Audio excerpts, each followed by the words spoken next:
Aujourd'hui, j'ai rendez-vous avec mon pire souvenir de prof. Un gros dur qui perturbait systématiquement mes cours. Un vrai démon.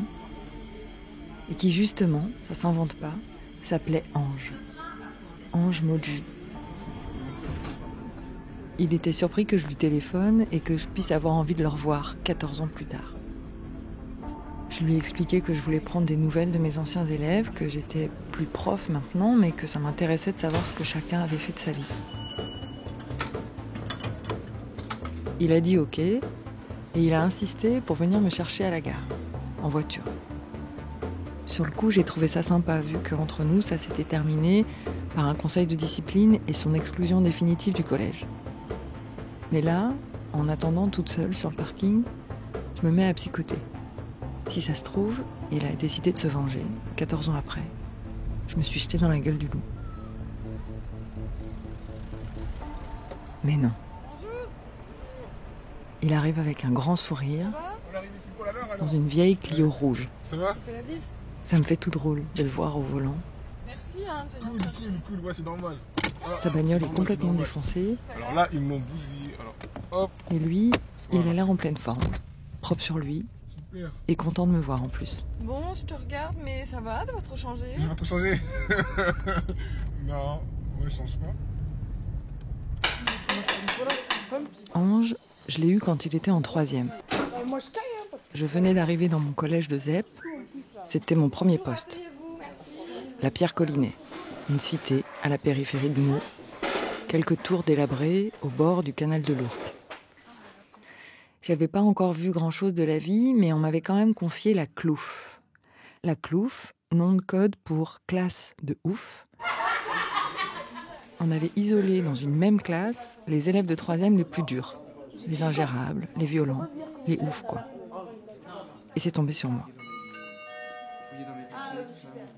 Le jour de la rentrée, j'ai montré la liste des noms à un ancien et direct, il m'a dit « Lui, là, Ange, fais gaffe ». Alors évidemment, j'avais peur. En plus, il était beaucoup plus grand que moi, super baraqué, il portait un gros diams à l'oreille et surtout, il arborait toujours un grand sourire qui lui donnait l'air d'être capable de tout. C'est quoi ça? Ça, je vous ai dit que je sais pas. Non, notre rédaction. Ah, madame, vous l'avez? Oui, alors d'abord, je vais vous ça, c'est noté, ça. Non, ce qui sera noté, c'est... Toi, t'étais pas là, hein. Franchement, la Clouf, j'arrivais pas vraiment à les faire bosser. Donc, je comptais aujourd'hui terminer. Et donc, vous m'avez passé, je vais rendre... Je naviguais à vue. Dans ma chambre, petit lit de 1m70, volet fermé.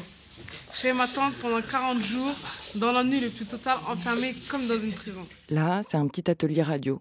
Je leur avais proposé de lire leur rédaction au micro. Dans mon pays, avec mes cousins et cousines, à l'hôpital, on se prend jour après jour. C'était un exercice d'écriture inspiré de Georges Perec. Il fallait écrire la liste des lieux où on a dormi. Et là, c'est lui, c'est Ange. Nuit au poste, c'est du 3, j'ai froid, fouille, au pire de la selle, lumière dans les yeux. Le coup de la nuit au poste, en cellule, je me souviens, ça m'avait beaucoup impressionné à l'époque. Je savais qu'il faisait du rap. Pour moi, il faisait clairement partie des élèves qui ont une vie parallèle dans la cité, qui foutent le feu aux bagnoles ou qui caillassent les bus. Nuit blanche, long trajet, dernier arrêt. Nuit dans le train. C'est hyper mal enregistré parce que j'avais peur de m'approcher de lui avec le micro, à cette époque-là. Alors, Madame Saltel, comment vous trouvez la ville de Meaux 14 ans plus tard. Ça vous plaît? Bon, moi, ça m'émeut de revenir. Bien sûr. Ici, c'est la base. C'est ici que tout a commencé. Enfin, c'est Collinet et moi, Beauval, je ne sais pas trop. Comme ils ont tout cassé, maintenant c'est ici. Bon, ce qu'on va C'est faire... un ancien élève à moi. Ouais, lui aussi. Ouais.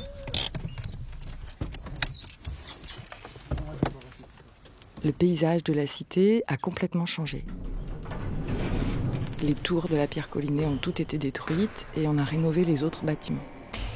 Mais il y a toujours des fumeurs de shit qui squattent les couloirs. Hé, tu fais quoi là?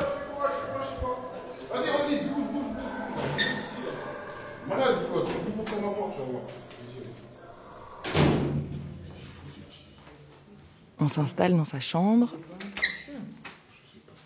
Bonjour. Et comme on a l'air de pouvoir parler enfin entre adultes, En fait, je commence direct par lui demander des comptes. J'étais un élève turbulent, qui avait des problèmes de discipline, des difficultés scolaires aussi, violent, oui, plus intéressé à, entre guillemets, foutre la pagaille. Au fond, c'est un peu comme une histoire d'amour ratée. Et j'ai envie qu'il m'explique où ça a merdé. Perturbateur pur et dur. Moi, c'est comme ça que je me décris. Perturbateur. Maintenant, pourquoi ?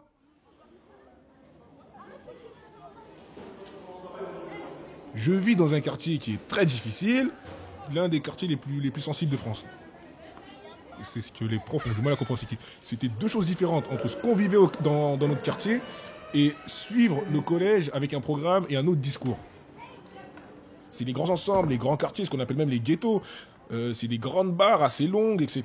Des longs couloirs, on dirait un couloir de pénitencier. Moi, je me rappelle, j'avais des cousins qui venaient, ils voulaient même pas venir. J'avais des cousines qui voulaient même pas rentrer. Feu d'immeuble, la poste attaquée, ceci, cela, une femme ceci, une femme cela, la police qui... À partir du moment où dans un quartier, la police ne rentre pas, posez-vous des questions déjà. Donc c'est toute cette ambiance. Limite, on s'y habitue, j'ai envie de dire. Tu te lèves le matin, tu sors de chez toi, tu vois des carcasses de voitures. Qu'est-ce qui s'est passé hier ? Ah non, c'était 2 voitures vite fait qu'on brûlait. C'est normal, limite. C'est-à-dire que c'est même plus de la peur. Mais les profs, lorsqu'on dérape, c'est voilà, des sanctions. Mais peut-être pas essayer de comprendre notre environnement, comprendre pourquoi ce comportement, pourquoi tu réagis par la violence. Mais vous savez ce qui s'est passé hier soir ? En tant que prof, j'ai toujours eu un peu de mal avec ce genre d'argument. C'est pas un discours un peu tout fait, toi, c'est vraiment ce que ton sentiment.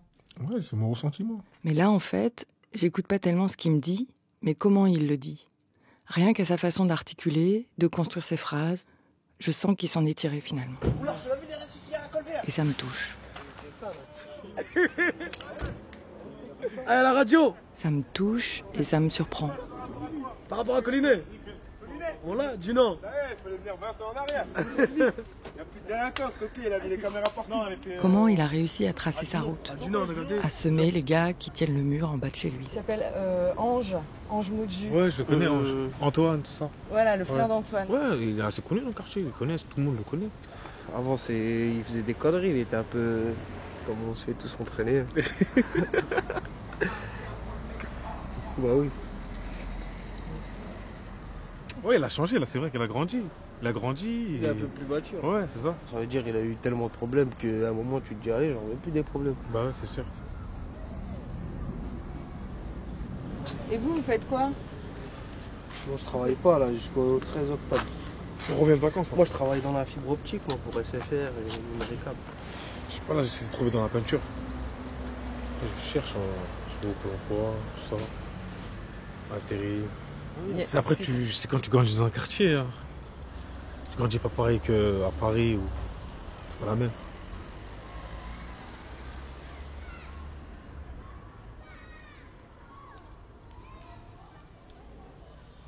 Comment déjà j'arrive en cours, je me suis fait voler mon vélo, je me suis fait voler mes affaires, et on me demande, en plus de ça, le prof, tais-toi, chute, discipline.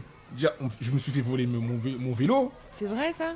Je parle pas pour moi. Non mais toi, parle de toi. Qu'est-ce que tu as souvenir d'avoir vécu de dur qui t'aurait empêché tant que ça de d'écouter?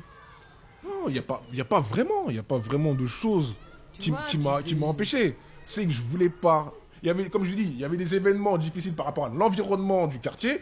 On a certains codes qu'on aimerait reproduire dans la classe. C'est ça que vous n'arrivez pas à comprendre. C'est que nous, on a envie de jouer dans la classe. Dans la classe, c'est notre quartier, entre guillemets. C'est tout, ça va pas plus loin, faut pas chercher plus loin. On rentre dans la classe en criant et toute la classe crie.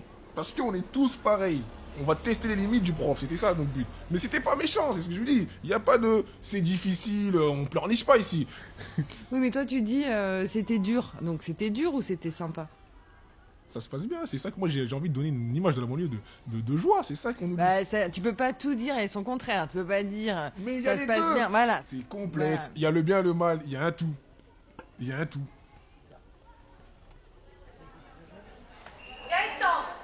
tu sais compter jusqu'à combien? quand on nous voit, sauvage, vous êtes des sauvages, mais non, mais on est très accueillants, très chaleureux. Oui, enfin, très accueillant. J'ai quand même le souvenir qu'à chaque récréation, la salle des profs se transformait en groupe de parole. Les 600, t'as eu les 600 là 600 là. Parfait. Pour toi qui débute, c'est un bon test. 600, ils sont... Il fallait juste survivre jour après jour au fiasco pédagogique. C'est du lourd quand même là, hein. J'ai pas compris là ce qui se passait là. Il va faire rien là ce gamin. Il est vrillé du casque hein. Il est vrillé, on attend qu'il aille en secteur. Mais je me souviens quand même des bagarres générales qui viraient à l'émeute, des cocktails Molotov jetés depuis l'extérieur sur les bâtiments administratifs du collège. Chepchouk Debia, 4e 1, exclu à l'interne, jeudi 8 pour comportement inacceptable en classe. Des rapports d'incidents placardés sur les murs. Diarra Ali, exclusion interne au 2-12 avec la convocation de la famille. Motif manque de respect à un enseignant. Je me souviens d'une nuit de 2003. La triste routine, entre guillemets, de la violence à l'école. À Meaux, près de Paris, le collège Henri Dunant est fermé. Ce matin, la voiture d'un professeur stationnée dans l'enceinte de l'établissement a été incendiée. Le feu s'est propagé au bâtiment. La moitié du collège est condamnée. Il faudra installer des préfabriqués en attendant la reconstruction. Ce petit côté Far West, moi qui avais grandi dans une bulle protégée, j'étais presque fière de m'y confronter chaque jour. D'une certaine manière, ça pimentait mon quotidien. J'avais toujours une bonne histoire à raconter dans les dîners et aussi la satisfaction de ne pas être une planquée. J'allais chaque jour au collège comme on part en mission. Et en fait, j'étais à côté de la plaque. Quand je suis arrivée en tant que prof, je pensais que les élèves voyaient la cité comme moi je voyais la cité, c'est-à-dire qu'ils voulaient en sortir, que c'était un ghetto et qu'il fallait se sortir du ghetto. On veut y rester, nous. Mais vous comprenez pas, vu de l'extérieur, vous comprenez pas. On veut pas partir, c'est trop bien. J'ai 15 ans, 16 ans, 17 ans, je vois pas d'avenir. Mon avenir, c'est mon quartier, c'est mes amis, c'est mes contacts. Je connais tous les codes, je connais tout par cœur, je connais tous les recoins. Il y a ma famille, il y a mes potes. C'est bon, terminé l'histoire, c'est ça la vie. Pourquoi chercher loin? Et il te plaisait ton quartier? Ça me plaisait, c'est trop. Même aujourd'hui, là, c'est la base. Même en arrivant tout à l'heure, je t'ai dit, ah là-bas, c'est la base, c'est là-bas que ça commence. On collinait jusqu'à l'os, on n'oublie pas. C'est ça que vous comprenez pas. On a des longs couloirs. Tu rentres chez le voisin, tu ressors, on toque chez les personnes. Bonjour, est-ce que un tel est là? Ah non, il est pas là, mon fils. Il se lave. Mais rentre, mange. C'est comme ça que ça se passe. De bâtiment en bâtiment, on sait qui est qui, on sait comment, on connaît tout.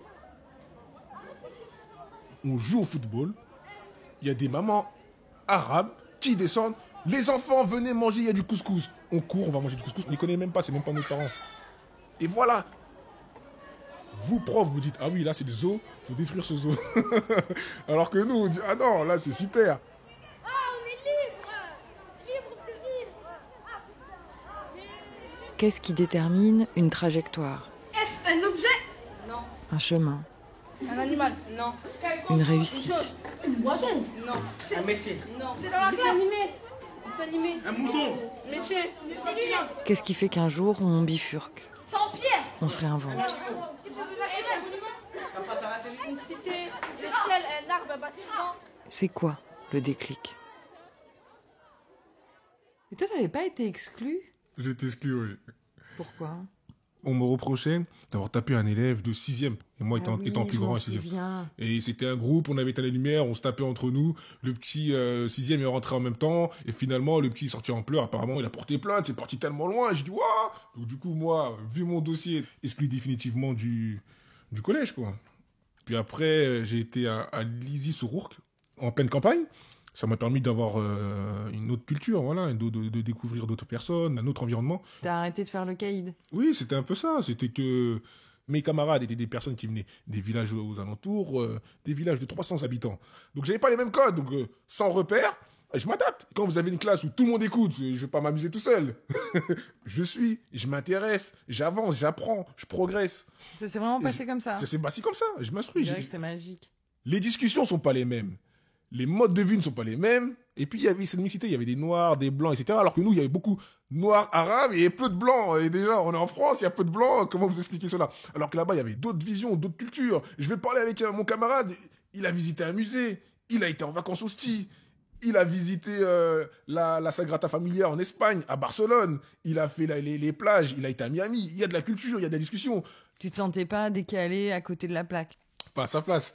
Mais moi, je me suis adapté. Premier jour, je suis arrivé, je connais personne. Je suis dans une classe, je suis le seul noir. Ah, t'es nouveau, t'es qui, t'es quoi? Et 4 ou 5 filles petite blanche qui te pose des questions, ben voilà, je suis là, je suis nouveau, je viens d'arriver, je viens de Meaux, tu viens de Meaux, terreur. Eux, ils avaient une vision de la perco, on tire à balles réelles sur les policiers, on pose des questions, ça c'était la première approche, mais après, on progresse, ben t'as fait tes devoirs, t'as fait tes cours, ok, ben moi je rentre à Meaux, ben on t'accompagne prendre le bus, ça s'est libéré, donc après je parle avec les filles, je parle avec un tel, et puis maintenant je les rencontre les filles, hein, elles sont mariées, elles ont des enfants, on discute encore, donc voilà.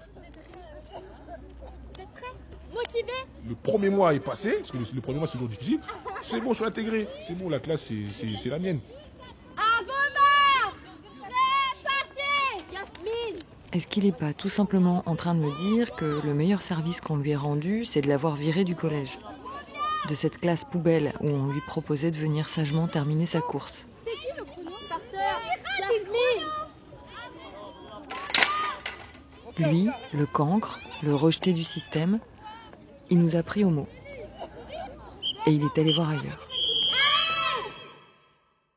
Oui, c'est là où j'ai commencé à aller dans le bon sens, comme on peut dire. Justement, ça m'a permis d'avoir le brevet. On va appeler ça la première reconnaissance, la première expérience, la première reconnaissance. Et puis, on est fiers de soi-même. On se dit, ben voilà, j'ai un premier diplôme, voilà, on commence bien, quoi. Et au quartier, tu passais pas pour un vendu ou un...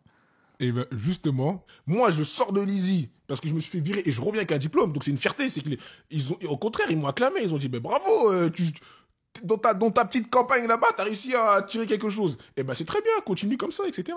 Sachant que nous, on faisait bolos dans les bêtises. Fais telle bêtise, tu le fais pas, t'es un bolos. Donc allez, à toi de montrer que t'es un des nôtres. Mais pour les diplômes, il n'y a jamais de bolos, hein. Dans les diplômes, non, c'est une fierté. Ils disent, ah ouais, franchement, merci, tu l'as eu, nous on l'a tous raté.